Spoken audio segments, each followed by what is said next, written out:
quiere referir o en el contexto en el que se está desarrollando este síntoma. Factores de percepción, factores de aprendizaje. El aprendizaje que un niño, por ejemplo, que puede vivir en un ambiente agreste o puede vivir en un medio rural en donde desde pequeño es golpeado o está acostumbrado, vamos, factores muy negativos, hace que muy probablemente vaya teniendo una adaptación al dolor, o el dolor forme parte de su vida diaria, y en el momento que tiene una experiencia dolorosa intensa no lo refiera como otro niño que jamás ha tenido un sufrimiento, y en el proceso de aprendizaje no conoce, y el día que se presenta evidentemente lo va a manifestar de una manera muy diferente. Entonces la cultura influye evidentemente de manera muy importante, influye la personalidad. Las gentes en general más ansiosas o más deprimidas, la percepción del dolor es mucho mayor.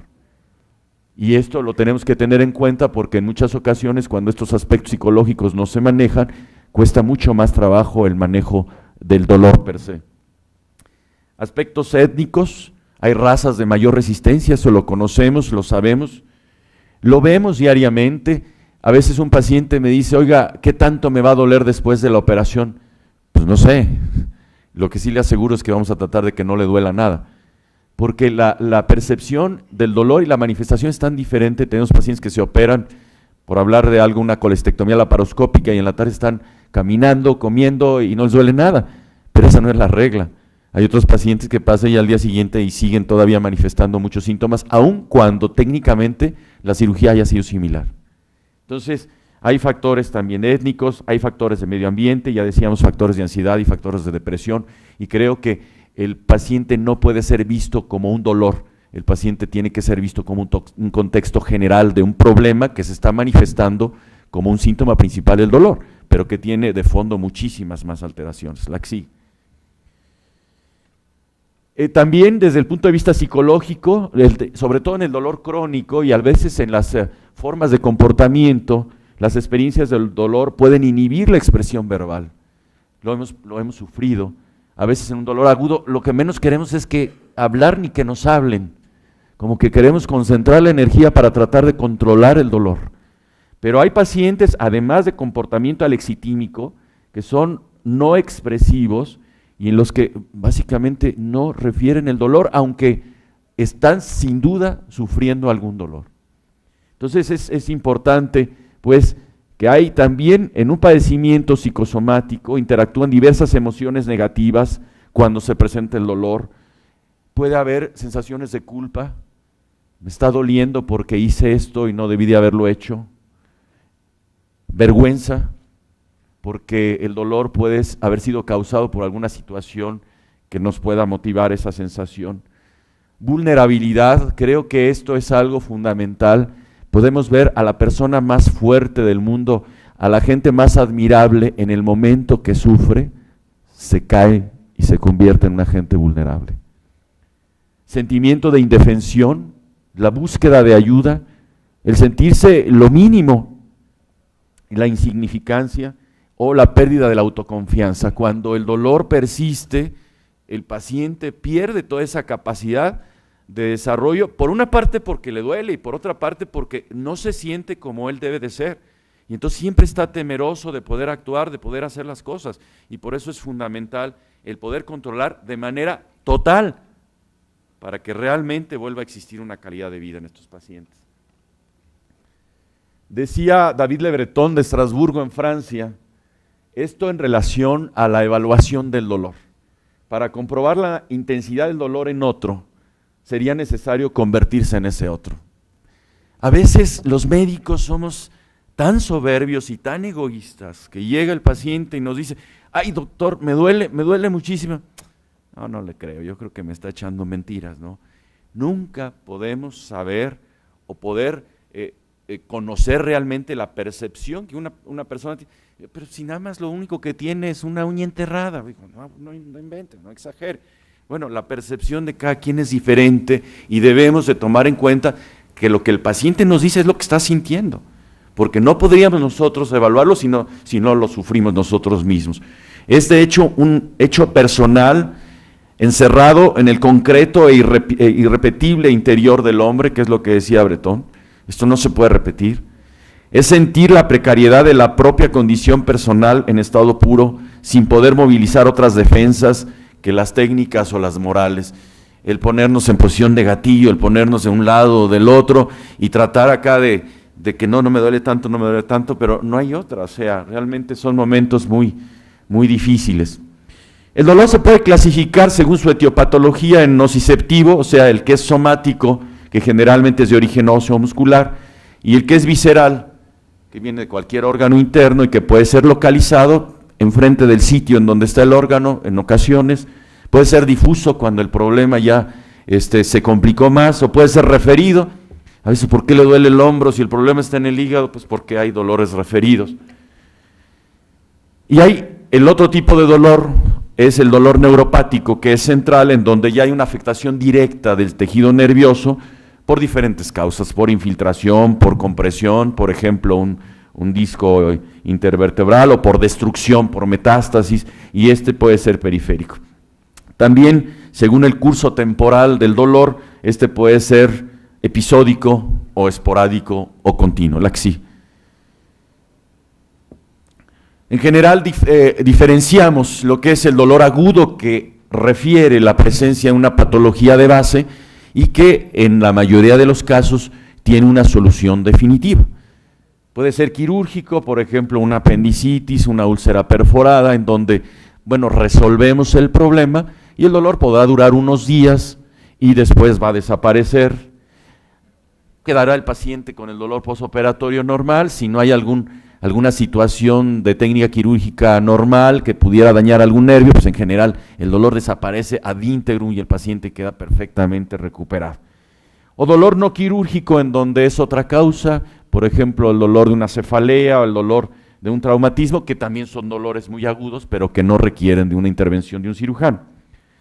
Por otro lado, dolores graves, importantes, crónicos, difíciles de manejar, de origen oncológico, ya se han mencionado muchos, quizás por mi sesgo, uno de los que vemos con más temor, perdón por la RSN, es el cáncer del páncreas, en donde nos cuesta tanto trabajo llegar a veces a lograr un control por la infiltración del plexo solar en estos pacientes, y en donde es verdaderamente lamentable ver cómo se utiliza un método y otro, y a veces se tiene que llegar hasta los métodos quirúrgicos para poder lograr un control, porque es verdaderamente un sufrimiento, un martirio. El paciente se va acabando progresivamente, se lo acaba el desarrollo del cáncer, pero se lo acaba seguramente más la no posibilidad de control del dolor.